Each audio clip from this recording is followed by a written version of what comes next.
Alright, you guys.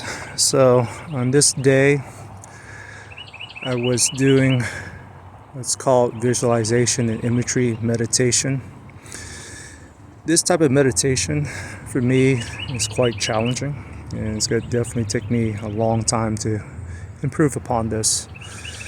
So, here, you see me looking at water in a cup.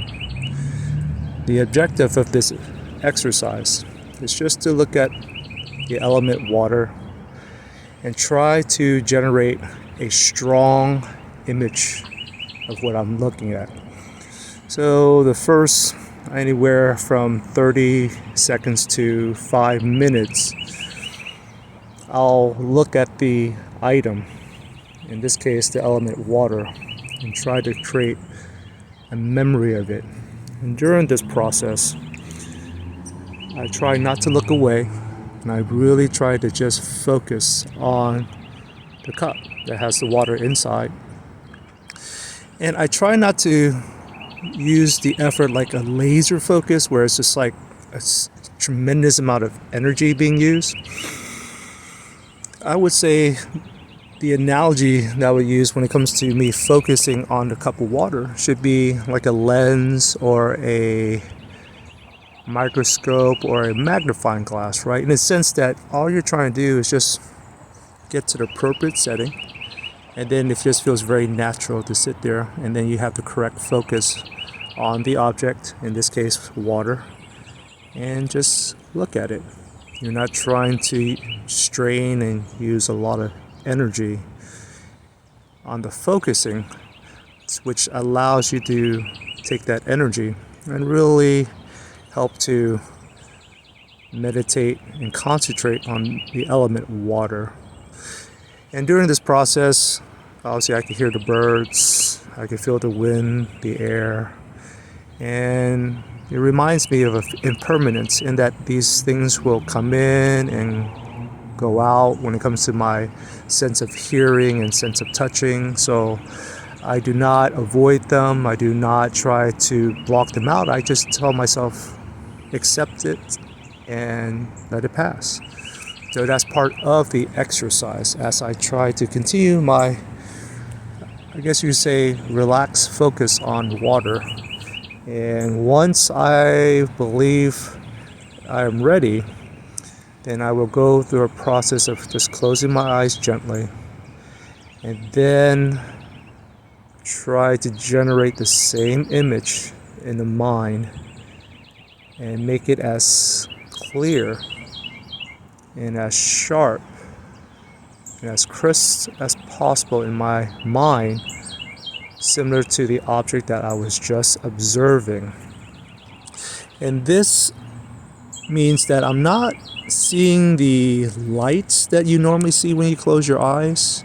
You know how sometimes you'll have like hues of red or white, or you might see these spots that are kind of like greenish, purplish and stuff like that. So that's, it's the normal stuff that happens when you close your eyes, whether you have a lot of sun or it is dark and things like that.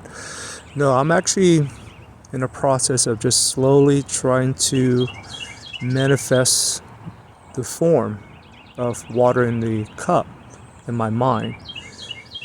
And like I said, this is just something that I've been trying to practice, and it's quite challenging. And it's just like anything else. It takes time, it takes continuous effort.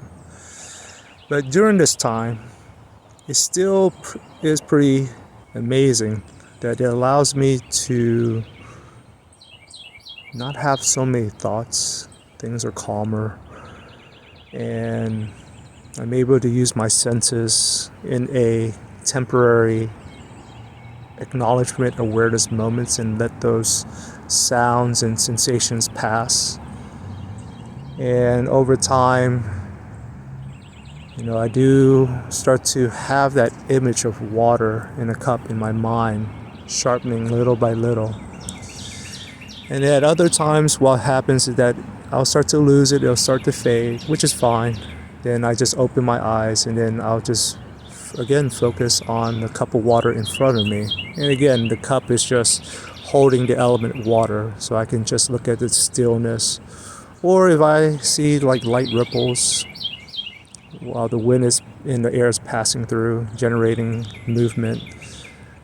And it's interesting. And what happens is that then I think about all the things water is, what it does, its characteristics.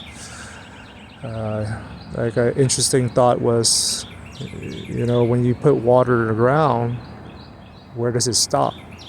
It just keeps flowing through the soil.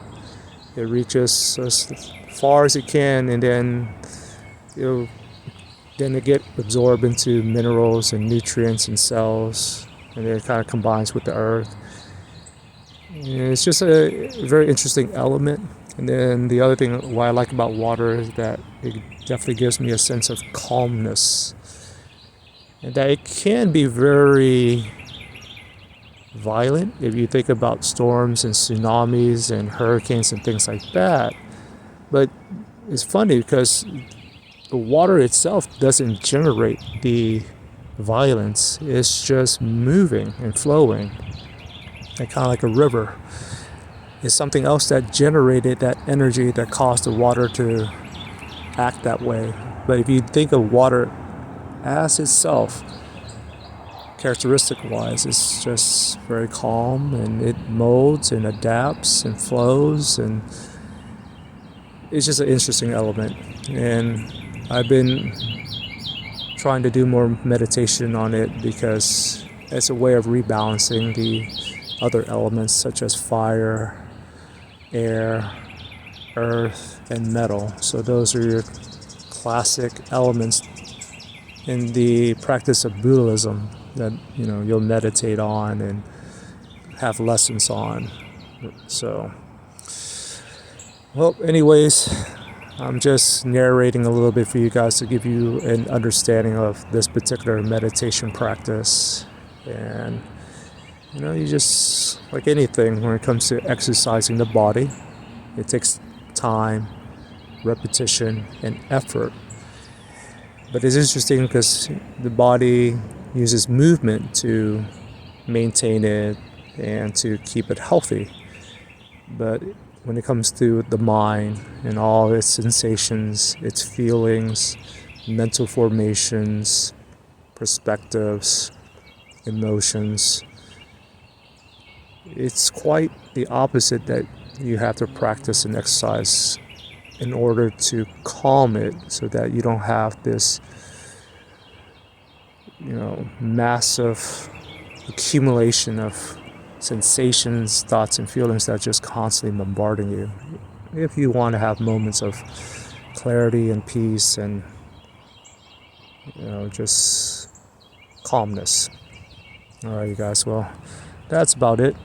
I hope you enjoyed the narration, and the rest of the video is just me sitting there and doing the practice, right? And just whatever my body can handle, my mind can handle, and the level of focus, meditation, right effort, right mindfulness, things like that.